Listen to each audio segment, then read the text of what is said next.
हाय praise Lord, प्यारे भाइयों और मसीह में मेरे प्रिय, आप सभी का क्रिसमस के इस त्यौहार में स्वागत करते हैं। हम आपका वेलकम करते हैं और इस शुभ संदेश के प्रोग्राम में जो आज हम देने जा रहे हैं, स्पेशल क्रिसमस प्रोग्राम में, ये आज का जो संदेश है कुछ अनोखा, कुछ अद्भुत रहेगा। क्योंकि जैसे पिछले साल हमने संदेश दिया था, कई लोगों ने उनके उस संदेश के द्वारा परमेश्वर की महान भलाई और प्रेम का अनुभव किया था।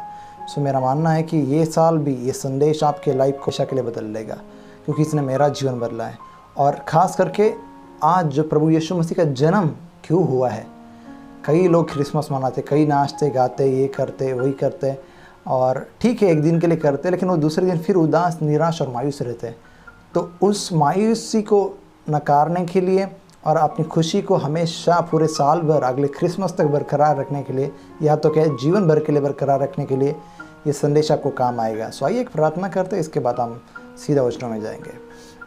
प्यारे पिता, यीशु के नाम से फिर से एक बार आपके सम्मुख आता है। अब पिता, हम प्रार्थना करते हैं जितने भी हमारे प्रिय भाई और बहनें इन संदेशों को सुनने पर है पिता, जितने भी लोग देखने पर हैं, हम दुआ करते हैं संदेश जब वो सुने, उनके जीवन पर आपका अद्भुत और समर्थशाली हाथ, आपका अनुग्रहकारी और प्रेम का हाथ उनके जीवन पर स्पर्श हो पिता, और उनके जीवन में अद्भुत और महान बातें खुली हो। जो बंधी रहेगी बंधन टूटे, क्योंकि आपका कलाम कह रहा है तुम सत्य को जानोगे, सत्य तुम्हें स्वतंत्र करेगा। तुम्हें सत्य स्वतंत्र करे हर एक बंधन से, डिप्रेशन से, समस्या से, बीमारियों से, कर्जे से, और हर एक जकड़न जो आपने हमारे लिए नहीं रखी है, क्योंकि आपने हमारे सब कुछ अपराधों के लिए मोल दे दिया है। तो पिता, यही जानने के लिए इस पूरे संदेश में आपका आत्मा भी हमें भी अगुवाई करे, हमारा और हर चीज़ों का कंट्रोल आपके हाथ में देते हैं। महान महिमा, कृपा, गौरव और स्मरण आप ही को रहते हैं। प्रार्थना यीशु मसीह हाँ नासरीत के नाम से मांगते हैं, आमीन। सो प्रेज लॉर्ड, क्यों ना ज़्यादा समय ना गवाते हुए हम लोग सीधे वचनों में जाते हैं। मैं फिर से कह रहा हूँ कि मैं एक बार फिर से कह रहा हूँ आपको कि फिर ये वचनों को सुनिए। ये वचन आपके लिए बहुत ज़रूरी है। अगर आपने शुभ संदेश चैनल ट्यून किया रहेगा तो मैं आपसे कहता है, ये परमेश्वर की योजना है, एक्सीडेंटली नहीं आप यहाँ पर आए हैं, कुछ मकसद है। ये प्रचार पूरा सुनिए, एंड तक आपको ज़रूर लगेगा कि परमेश्वर ने कुछ तो आपके जीवन में काम किया है। सो एक वचन मैं आपके लिए पढ़ना चाहता हूँ। जैसे मैंने कहा कि हम क्रिसमस मनाते हैं, सो जैसे हम क्रिसमस मनाते हैं, कई बार कई ऐसी सारी चीज़ें हैं, कई ऐसी सारी बातें हैं कि क्या कहते हैं, क्रिसमस में बहुत नाचते गाते कूदते, अच्छी बात है, बहुत अच्छा कूदना चाहिए, बहुत आप तैयारी करते हैं, अच्छे कपड़े खरीदते हैं, अच्छा पकवान बनाते हैं, अच्छी बात है, सब कुछ चीज़ें अच्छी है। लेकिन मैं आपसे कहना चाहता हूँ वो क्रिसमस तक का आनंद नहीं है, ये आनंद पूरे साल भर तक होना चाहिए। जैसे कि मैं कई मसीहों को सुनता हूँ जो परमेश्वर में नए नए आए रहते हैं, तो बहुत खुश रहते हैं, सुसमाचार, गॉस्पल, ये वो, और कई सारी अद्भुत बातें सुनाने के लिए बहुत खुश रहते हैं। लेकिन जैसे ही क्या कहते हैं ना, कुछ समय बीत जाता है, कुछ साल बीत जाते हैं, बाद में वो ठंडे पड़ जाते हैं। तो मैंने ऐसे सभी ठंडे पड़े हुए मसीह लोगों का मैंने सारी चीज़ें पूछी कि ये क्यों ठंडे पड़ते हैं, तो मुझे उसका आंसर मिला है।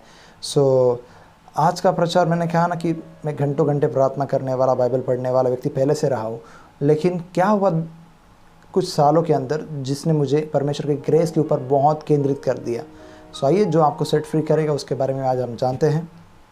एक वचन पढ़ते हैं, मत्ती अध्याय 1 वचन 18 से लेके आगे। और बहुत बार क्या होता है, देखिए हम प्रचार जैसे स्टार्ट करते हैं, कई बार ये वचन सुना है, क्योंकि आपने वचन शायद सुना रहेगा, रेवलेशन नहीं। तो मैं हमेशा हमारे लोगों से कहता हूँ, सभी लोगों से कहता हूँ कि परमेश्वर का आत्मा परमेश्वर के सेवक के द्वारा हमेशा नई तौर से बात करता है। तो वचन शायद सुना रहेगा, लेकिन रेवलेशन नहीं सुना रहेगा। सो इसको ध्यान से सुनिए।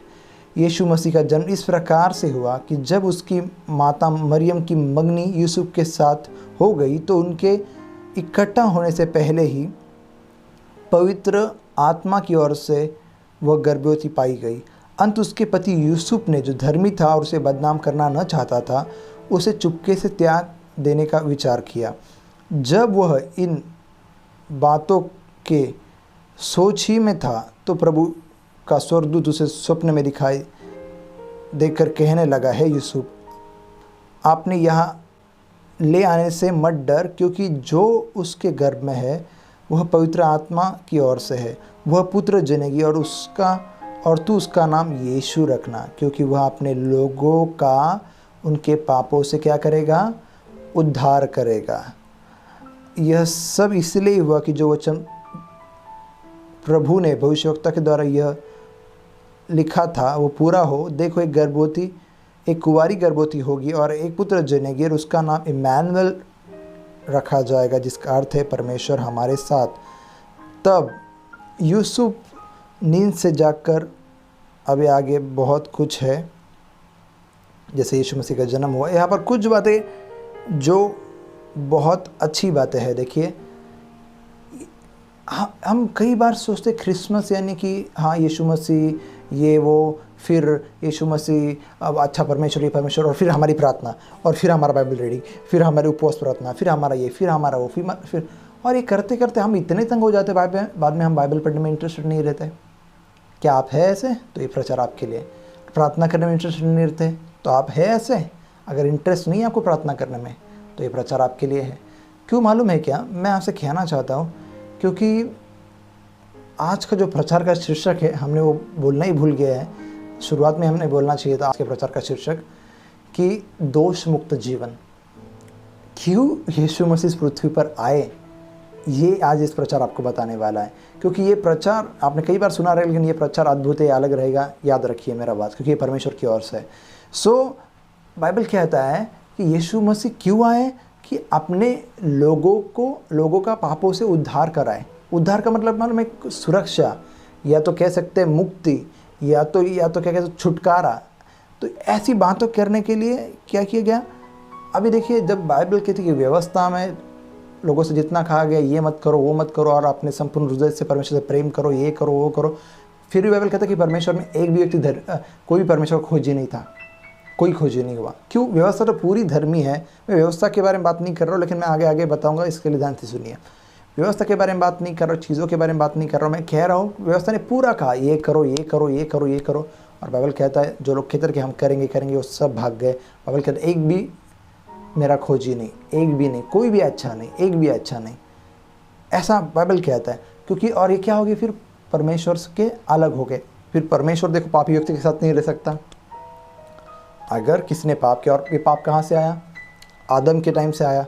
ये आदम ने जैसा पहला पाप किया वहाँ से ये पाप आया। तो एक पापी व्यक्ति के साथ परमेश्वर नहीं रह सकता। तो परमेश्वर ने आज्ञा देने लगा कि ताकि तुम्हारी धार्मिक, क्या कहते हैं ना, जो लोग कहते थे कि हम धर्मी बन सकते हैं, जबकि वो नहीं है पहले से ही। उनके अंदर एक मिस्टेक हो चुकी है आदम के पाप करने के द्वारा। एक व्यक्ति के द्वारा बाइबल जैसे कहता है कि हम पापी बन गए आज्ञा तोड़ने के कारण, तो एक व्यक्ति के कारण धर्मी बनते हैं। आगे आएंगे इसके। जैसे ही एक पाप आया और उसके बाद कई सालों बाद 10 आज्ञा दी गई, लेकिन ये 10 आज्ञा लोगों को परमेश्वर के करीब नहीं लेकर आ पाई। क्यों मालूम है क्या? क्योंकि 10 आज्ञा पूरी पवित्र है, लेकिन वो आपको पवित्र नहीं बना सकती है। क्यों मालूम है? और 10 आज्ञा पूरी अच्छी है, लेकिन वो क्यों दी गई मालूम है क्या? अगर आप सही से पढ़ो, 10 आज्ञा इसीलिए दी गई ताकि आप बाइबल क्या कहता है कि दोष लगाने वाली वाचा, स्क्रीन पर आएगा जो वचन रहेगा ना, तो स्क्रीन पर आएगा। मैं हर एक वचन को मेंशन नहीं कर पाऊँगा, यानी कि वचन टू वचन, इसके लिए मैं कह दूंगा क्योंकि टाइमिंग उतना शॉर्ट हो जाएगा नहीं तो दोष लगाने वाले वाचा, जो व्यवस्था को कई वचन, एक वचन में कहा दोष लगाने वाली वाचा, दूसरे वचन में कहा कि मृत्यु की वाचा। तो ये सब नाम दिए गए क्योंकि क्या है ना, जितना आप पे दोष लगता है आप उतने ही परमेश्वर से दूर भागते हैं। तो एक व्यक्ति, और दोष क्यों लगता है? क्योंकि आपने कुछ पाप किया है। तो एक व्यक्ति को आपके पाप, जैसे यूहन्ना ने कहा, जो जगत के पाप उठा ले जाता है, किसी इसमें कहा कि हर ले जाता है। इसका मतलब क्या? देखिए अभी यहाँ पर ये क्या कहते हैं, ये बाइबल है। तो ये जो बाइबल है, अगर ये बाइबल है, या तो ये मेरे हाथ में जो रुमाल है जिसे, तो अगर ये आपके पास है, समझो आपके जेब में, तो मैं इसे ले गया, आप समझो मुंबई में रहते हैं, मैं चेन्नई इसे लेके गया, तो आपके पास रुमाल है? नहीं है। क्या है? ये लेकर जाने के लिए आपके पास रहेगा नहीं। इस आधार पर आप ध्यान से सुनना इस बात को। क्या होता है, आप कई बार ऐसा होता है कि आप गुस्सा कर जाते हैं, कई बार ऐसा होता है कि आपसे गलती हो जाती है, कई बार ऐसा होता है कि आपको जो नहीं करना वो कर जाते हैं।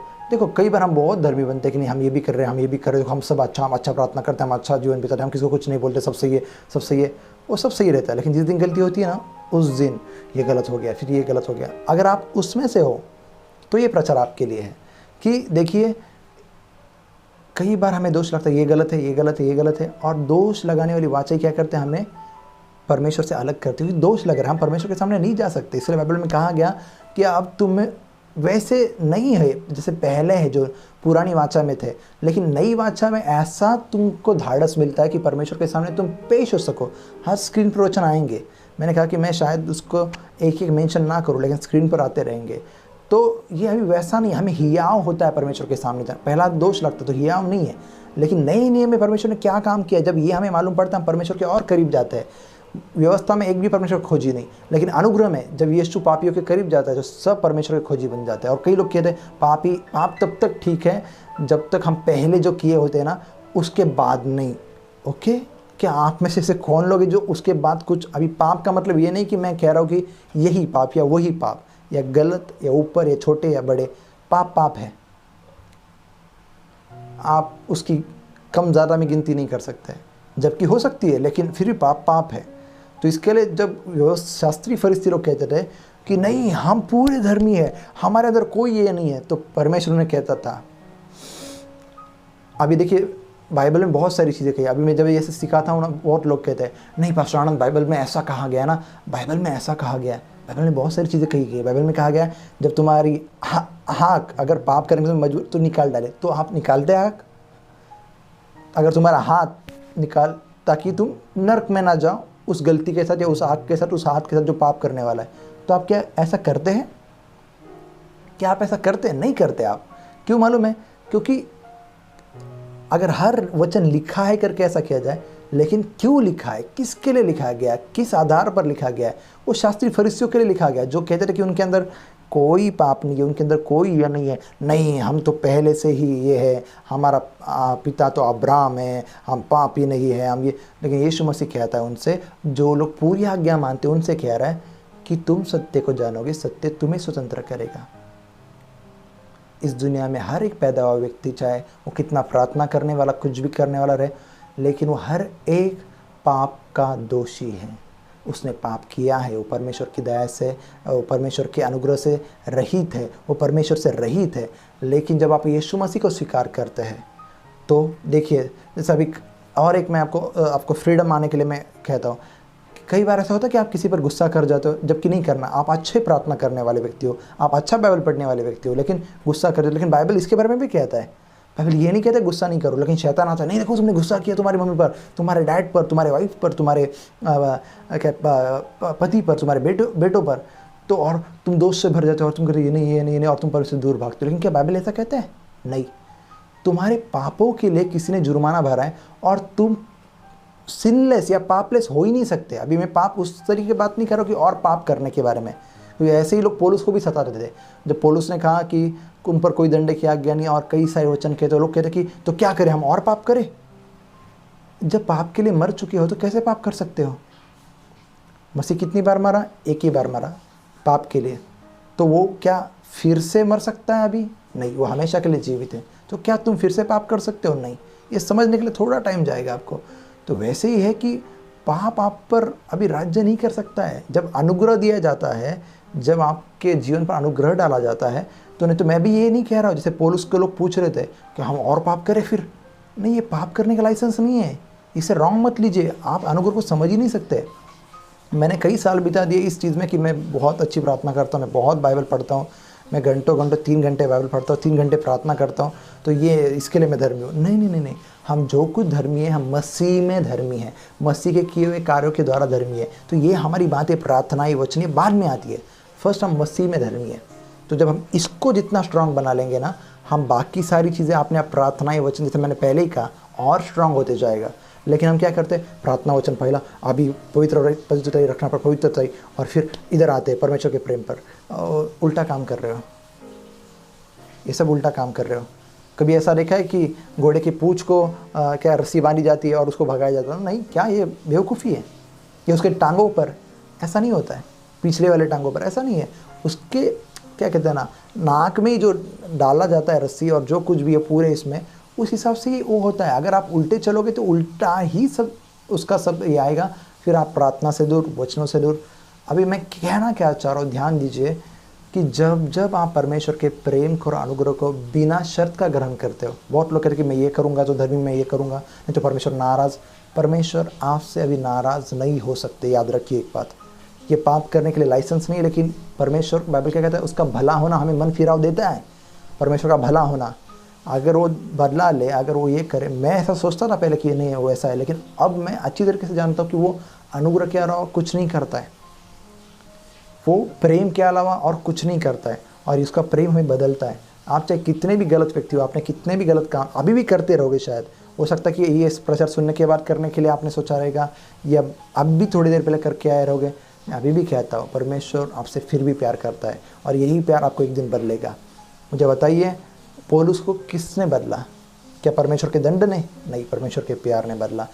और मैं आपसे कहता हूँ, हर एक पापी व्यक्ति जो परमेश्वर के पास आया, तो आपको नहीं, वो फर्स्ट टाइम था, सेकंड टाइम नहीं। अच्छा, तो पतरस जब सेकंड टाइम जो यीशु को छोड़ के गया, नकार के गया, और अगर सही जिसकी लैंग्वेज में बाइबल लिखी है उसमें पढ़ा जाए तो कहा जाता है कि श्राप और गाली देते हुए उसने परमेश्वर को नकार दिया।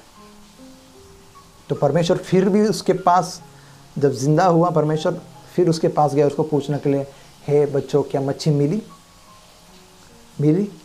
हे पतरस उसके पास गया, उसको फिर से कुछ सिखाया, और वही पतरस जो नकार रहा था, एक समय में वो हज़ारों लोगों में खड़ा होकर जान की परवाह न करते हुए प्रचार कर रहा था। ये परमेश्वर का प्यार है जो बिना शर्त का वो देता है।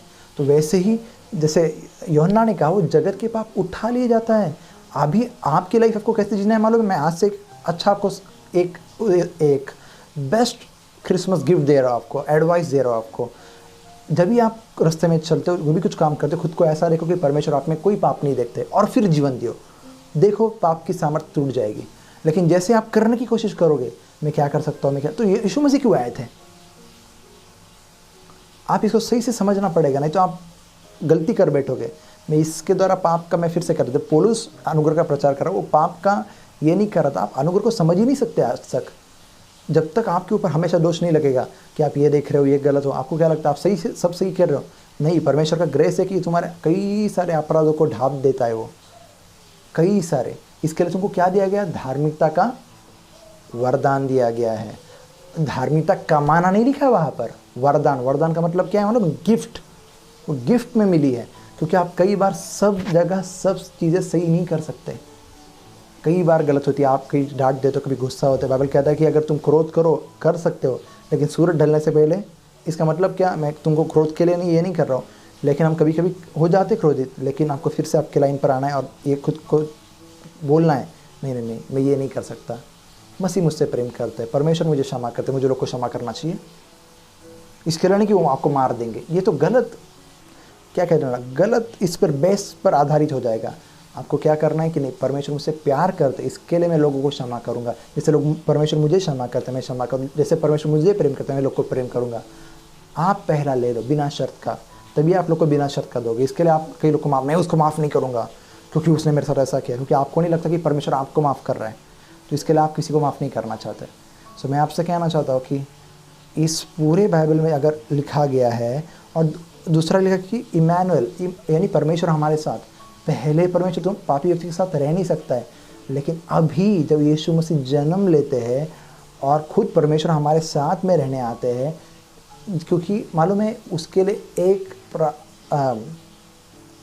तैयार किया हुआ मेमना है वो, जो दिखा रहा है कि इन लोग के पाप क्षमा होने वाले हैं और हो जाएंगे, क्योंकि एक मेमना भेज दिया है। अब परमेश्वर का आपके साथ रहने का पूरा अधिकार है। परमेश्वर आपके साथ रहेगा, वो आपसे अलग नहीं होगा, क्योंकि अभी एक बलिदान यीशु मसीह के द्वारा वहाँ पर पहुँचा। देखो पाप का दंड क्या है? मृत्यु। तो आपकी पाप के जो दंड है मृत्यु, तो मृत्यु किसने सह ली? यीशु ने सह ली। क्यों? ताकि आपको भलाई मिले, ताकि आपका जीवन अच्छा हो। तो आप जब भी मैंने ये गलत कर दिया, मैंने ये गलत कर दिया, मैं ये सही करता हूँ, मैं ये सही नहीं करता हूँ, ये अच्छा करता हूँ, ये बुरा करता हूँ, नहीं, आप हमेशा सही गलत, अच्छा बुरा ये सब नहीं कर सकते। आप क्या करो, आप सिर्फ जीवन जियो। आप सिर्फ ये सोचो कि परमेश्वर आप पर दोष नहीं लगाए थे, परमेश्वर आपके ऊपर मेहरबान है, क्योंकि यीशु ने आपके लिए जान दी है। तो आपको दंड चुकाने की ज़रूरत नहीं, किसी ने चुका दिया है। आज मैं यहाँ पर गया था, मैं एक 5 स्टार होटल में आज खाना खाने के लिए गए थे। तो जैसे हम वहाँ पर खाना खाने के लिए गए, तो वहाँ पर अनलिमिटेड फूड्स का ये था। सो लेकिन वहाँ के जो वेटर्स थे वो बार बार हमारे पास आ रहे थे कि सर आपको ये चाहिए, सर आपको वो चाहिए, मैडम आपको ये चाहिए, मैडम आपको वो चाहिए, जैसे मेरे वाइफ को वो कह रहे थे और मुझे भी कह रहे थे। तो हम थोड़े से हिचकिचाहट कर रहे थे कि नहीं शायद इसका कुछ और ना कुछ बोल ले, या ऐसा ना कर दे वैसा ना कर दे। तो लेकिन बाद में बोले कि नहीं आपने पूरा पैसा पेड कर दिया लेकिन आप बराबर से खा रहे नहीं हैं। सो हमने कहा कि हाँ अच्छा, तो हमने ऑर्डर करना चालू किया, अच्छा ये लेकर आओ। और अंत में मालूम पड़ा कि हमने फिर भी और बहुत चीज़ें मिस कर दी खाने के लिए। हमने बहुत सारा चीज़ खाया लेकिन हमने वालों की बहुत सारी मिस कर दी। क्यों मालूम है क्या? हम बस डर रहे थे। तो वैसे और ये डर क्या है जिसका कोई ये नहीं है, क्या कहते हैं ना कि कोई इसका जड़ नहीं है और आपका पूरा अधिकार है। देखो मैं आपको पाप का अधिकार नहीं बोल रहा हूँ, लेकिन आप जो जीवन जीते हो उसमें हर समय कुछ ना कुछ गलतियाँ कमियाँ रहेंगी। आप हमेशा परफेक्ट कभी भी नहीं हो सकते हो। आप जो भी परफेक्ट हो मसीह में परफेक्ट हो, आप जो भी धर्मी हो मसीह में धर्मी हो। तो आप जिस दिन खुद को इसमें देखना चालू करेंगे आप अपने आप अच्छे काम करने लगोगे। अच्छे काम के ज़रिए परमेश्वर के प्रेम को पाने की कोशिश मत करें। परमेश्वर आप गलती भी करते हो क्योंकि बाइबल क्या कहता है? परमेश्वर आपसे बिना शर्त का प्रेम करता है। कैसा लिखा कि नहीं ये करो तो ही करूँगा, ये कर तो बेटा फ्री में दे दिया, बाकी सब फ्री में दूंगा कहा, तो इसका मतलब वो फ्री में ही प्यार करता है, बिना शर्त का करता है और वो आपको कभी नहीं छोड़ेगा, कभी नहीं तक। ये लिखा नहीं है बाइबल में?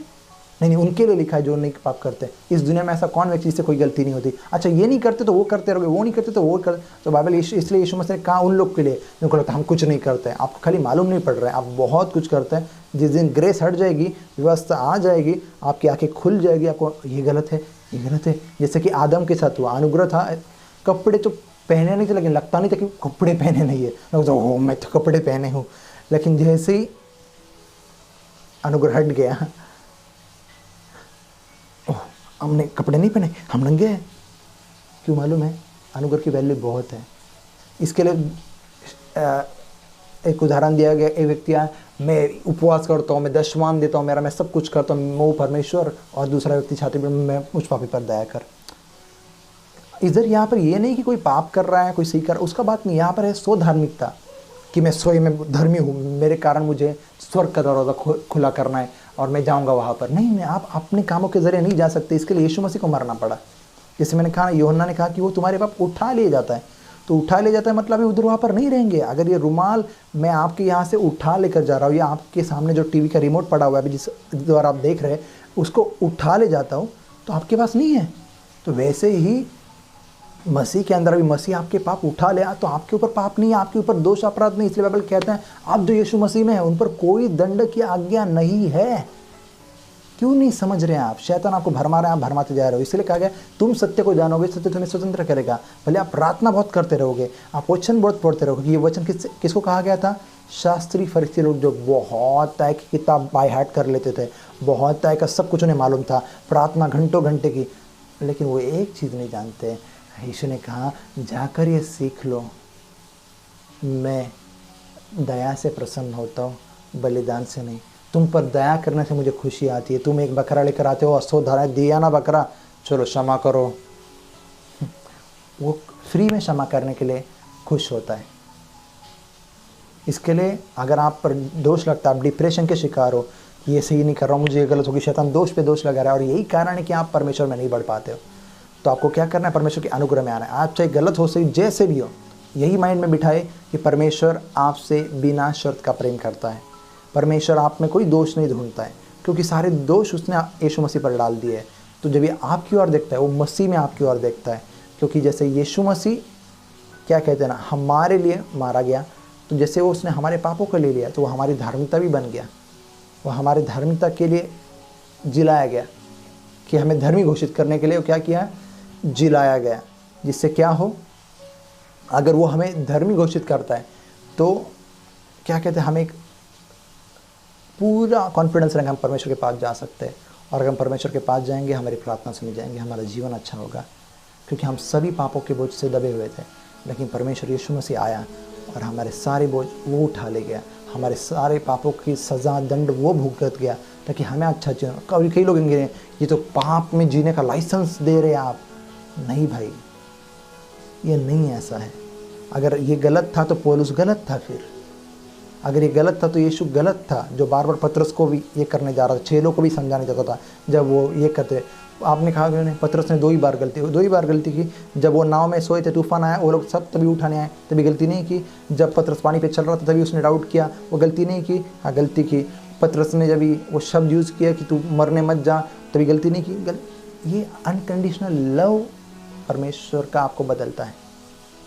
तो दोष मुक्त जीवन आप तभी जी सकते हैं जब आप खुद पर दोष ना लगाते हुए कहे कि, जब शैतान आए कहे कि तुमने ये गलत किया, तुमने ये गलत किया। हाँ, कहो मैं हमेशा सही नहीं कर सकता, मैं भले गलत करता हूँ, लेकिन एक ने सही किया। जैसे बाइबल कहता है, एक के आज्ञा मानने के द्वारा हम सब पापी है, तो एक ही के आज्ञा मानने के द्वारा हम सब धर्मी भी ठहराए जाते हैं। सब क्या करते हैं? धर्मी भी ठहराए जाते हैं। इसका आनंद उठाए, इसका मज़ा उठाए, इसका पूरा एंजॉय करें, क्योंकि मालूम है आप सो से हमेशा परफेक्ट नहीं हो सकते। आप हमेशा बिना गुस्सा किए, बिना कुछ किए, बिना ये, मैं नहीं कह रहा कि ये करो, लेकिन ये हो जाता है। और फिर जब हो जाता है तो क्या परमेश्वर से अलग हो जाना है?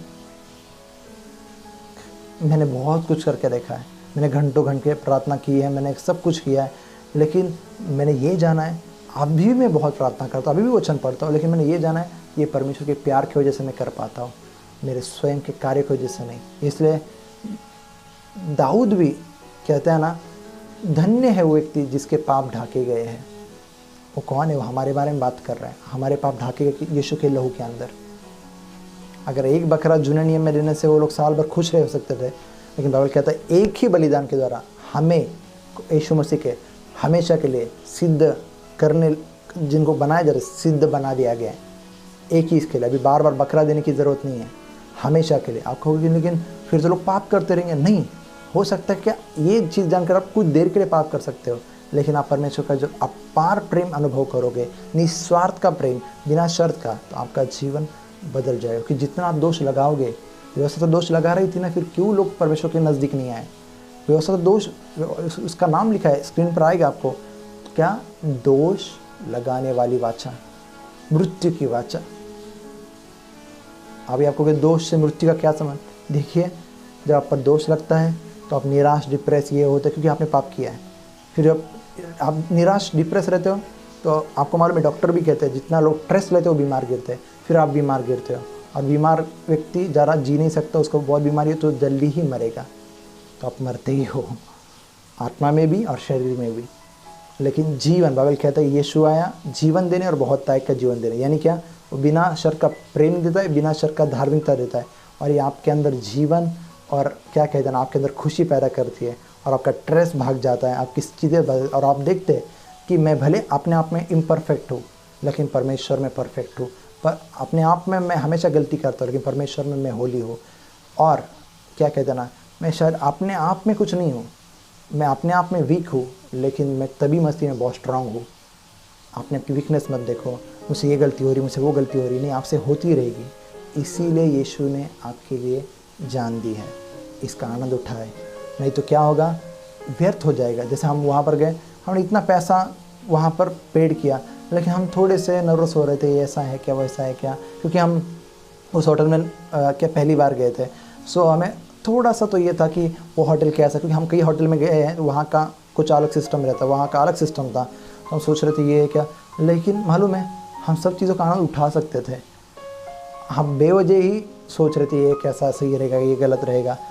हमें बस ये कहना था कि नहीं, कि हमने मतलब इस चीज़ों के लिए पेड किया है, तो इसका हमें आनंद उठाना है। तो वैसे ही किसी ने हमारे पापों के लिए पूरा ये चुका है, फिर हम करें ये करूँ कि मत करूँ, ये करूँ कि मत करूँ, और फिर डिप्रेस, टेंशन और शैतान दोष लगाता है, क्योंकि वो है चोर। वो चोरी करने, घात करने, हत्या करने, आपकी शांति, आपका खुशी चुराने आता है। लेकिन यीशु मसीह आया जीवन देने, बहुत ताकत का जीवन देने, और कैसा? खुशी का। क्योंकि आखिर बात कहता हूँ, जब चरवाहों को परमेश्वर ने सुसमाचार सुनाने का, दूत ने सुसमाचार सुना है, उसने कहा कि मैं तुम्हें खुशी का सुसमाचार सुनाता हूँ। खुशी का, खुशी होती है कि एक उद्धारकर्ता जन्मा है। उद्धारकर्ता मालूम है? आपके पापों से मुक्ति दिलाने वाला, बचाने वाला, पापों से अलग करने वाला। कौन? यीशु है, जो पाप हर ले जाता है। उठा लिया मतलब अभी यहाँ पर नहीं है। फिर आपके अंदर जब परमेश्वर आपको देखते हैं, अभी आपको दोषी नहीं देखते, आपके अंदर पाप नहीं देखते। आपको ये लेकिन और पाप करेंगे लोग नहीं, लेकिन जब आप ऐसा करने लगोगे इस आधार पर, तो आप अपने आप पाप से दूर भागोगे। लेकिन यही तो मेंटेलिटी लोग को बॉन्डेज में बांध के रखती है कि नहीं, ऐसा पहला करो फिर ऐसा होगा। नहीं नहीं, ये उल्टा है। आप कर कर देखो। मैंने कहा बाहर जाओ और देखो कि आप पर कोई दोष नहीं है, दंड नहीं है, आप परमेश्वर में मसीह में धर्मी है और परमेश्वर आप में कोई गलती नहीं देखते। आप मुझे बताना अगले 10 दिन में आपका लाइफ कितना अच्छा होता है। सो आइए, हमारे बीच में मेरी पत्नी है, वो आपके लिए दुआ करेंगी, उसके बाद हम इसको ख़त्म करेंगे। स्वर्गीय प्रेमी पिता, प्रभु यीशु मसीह के नाम से पिता हम आपके पास आते हैं प्रभु जी। पिता हम आपका धन्यवाद करते हैं इस प्यारे से वचन के लिए। पिता हम आपका धन्यवाद करते हैं राजा। पिता धन्यवाद करते हैं पिता, जो वचन पिता पास्टर ने पिता सिखाया है प्रभु जी, जो लोग पिता ये वचन पिता देखने पर है, सुनने पर है पिता, उन सारे लोगों को पिता हम आपके हाथ में पिता, आपके हाथों में पिता हम समर्पित करते हैं प्रभु जी। उन पर आपकी महान दया कहते हैं प्रभु जी, आपका महान प्रेम कहते हैं, आपका अनुग्रह कहते हैं परमेश्वर पिता। प्रभु जी ये वचन सुन के पिता प्रभु जी उनके जीवन में पिता आपने काम किया, कार्य किया पिता, और उनके जीवन में पिता आपने पिता महान गवाहियाँ पिता आपने तैयार की पिता, निर्माण की पिता। प्रभु जी हम आपका धन्यवाद करते हैं राजा। प्रभु धन्यवाद करते हैं इस वचन के द्वारा आपकी और आपकी महिमा हो परमेश्वर पिता। लोगों के जीवन में पिता आपने काम किया पिता, हम आपका धन्यवाद करते हैं पिता। सारा आदर, सारी महिमा, सारी प्रशंसा पिता हम आपको देते हैं पिता, और ये प्रार्थना हमारे प्रिय पिता प्रभु यीशु मसीह के नाम से मांगते हैं, आमीन।